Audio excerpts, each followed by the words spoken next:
welcome back. Now staying with the inflation concerns after weathering the 2G scam and the wrath of the opposition post the alleged Lankan Navy attack, the ruling party is setting its sight on yet another dilemma: how to tame the rising prices.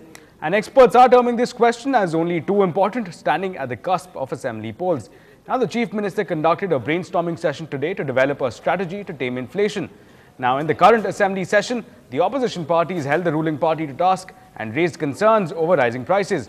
Now, the opposition has in fact charged the state government for not focusing enough attention on curbing prices. Meanwhile, we have some sources telling us about the strategies that the state government might adopt. For starters, there are reports that the state government plans to strengthen farmers and existing markets. And to start with, 25 new markets will be opened. Cooperative vegetable outlets are also to be launched. Meanwhile, there are also plans to enlarge the area under cultivation for vegetables and to establish cold storage facilities in villages. Now, the government is also expected to launch measures for increasing productivity of paddy and oil. Well, again, inflation is dominating headlines. The figures for December 2010 came out. It is at an alarming 8.43%, up from 7.48% that was recorded in November. And that's a rise of over 1% on a sequential basis. Now, inflation rose in the last month as prices of vegetables, particularly onion and other protein-based items, remained quite high. Now, during the month, fuel and power prices went up by 11.19%, while manufactured goods became more expensive by 4.46% on an annual basis. Well, staying with business action, Anil Ambani often makes headlines for making record financial transactions. And speaking of records, here's one for the record books. Anil Ambani and directors of Reliance Infrastructure and RNRL have had to shell out nearly 50 crore rupees as settlement charges. In a big blow to the Ambani Jr., the Securities and Exchange Board of India, or SEBI, has barred Anil Ambani's ADA group and 4 of its directors from investing in the markets till December 2011. Moreover, 2 of the companies of the ADAG pack, Reliance Infra and RIRL, have had to stay wary of deploying money into the stock markets till December 2012. Now, this unprecedented move comes after the market regulator SEBI charged the 2 companies with misrepresenting nature of investments and profits and losses. Now, SEBI has been investigating alleged irregularities in overseas debt instrument transactions by the 2 companies way back in 2007. Now, SEBI, meanwhile, has accepted a settlement offer, again after a payment of mammoth 50 crore rupees by Anil Ambani.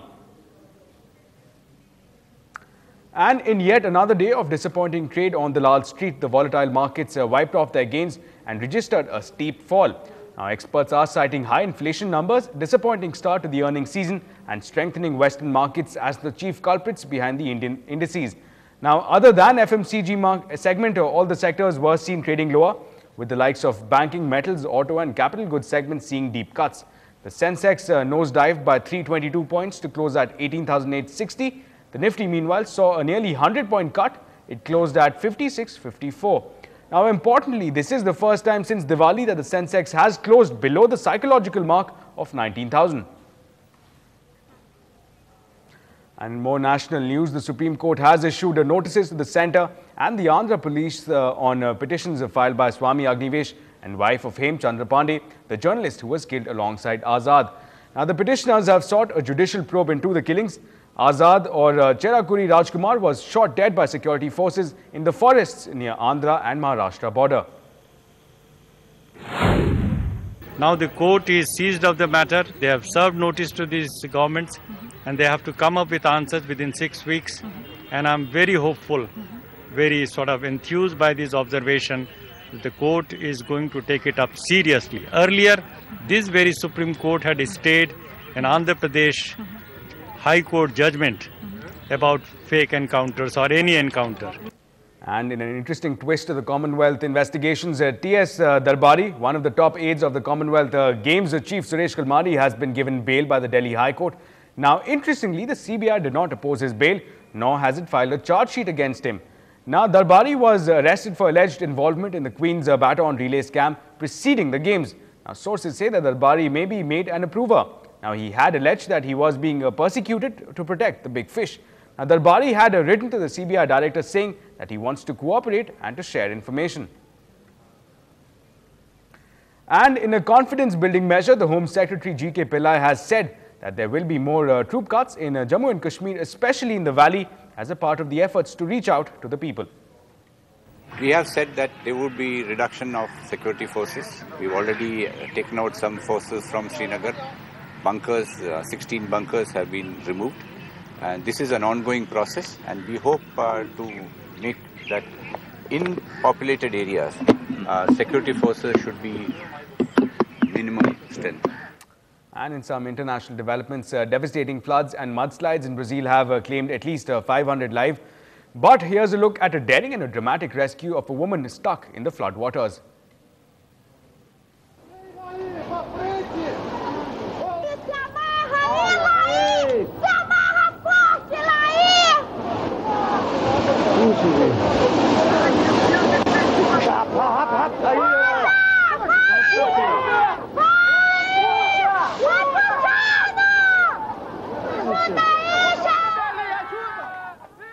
Now, we are only a few hours away from Pongal, and police mounted on horseback and patrol vehicles will maintain vigil round the clock all along the Marina Beach during Pongal celebrations.